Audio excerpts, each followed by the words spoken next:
ရဲတပ်ရဲ့ပြင်ပမှာလည်းမကြခင်ကြောက်တော့မဲ့ဟိုလီဝါအတွက်ဟိုလီနဲ့ဥယျာဉ်တူးလာတဲ့မျိုးသက်တွေကငရဲဆက်ဆန်လေ့ကျင့်ရေးလုပ်နေကြရပါတယ်တစ်ဖက်မှာလည်းဘန်နဲ့ကင်းတို့ကလေ့ကျင့်နေကြပါတယ်ဘန်ကခက်ချင်းချင်းတိုက်ဖို့ကင်းကိုပြောနေပြီးသူပိုတန်မာလာဖို့လူကြောင်းနဲ့နန်းတော်ကိုပြတ်သိမ်းမယ်ဆိုပြီးပြောလိုက်ပါတယ်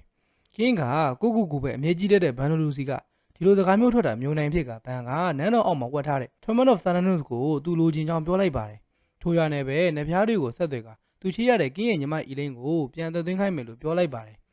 ကင်းလည်းဘန်ဘာလို့ရှင်နေဆိုတာကိုသဘောပေါက်သွားခဲ့ပါတယ်ဒီလိုနဲ့သူတို့ရဲ့ကပတိန်ဖြစ်သူမယ်လီယူရဲ့အကြောင်းဆက်ပြောကြရင်ကင်းကမယ်လီယူကိုနှစိုးနဲ့တူကြောင်ပြောဖို့ပြင်လိုက်တဲ့အတွက်ဘန်ကဆက်ပြောရင်သွားရဲ့ဖျားဘူးထွက်သွားမယ်လို့ကင်းကိုပြောလိုက်ပါတယ်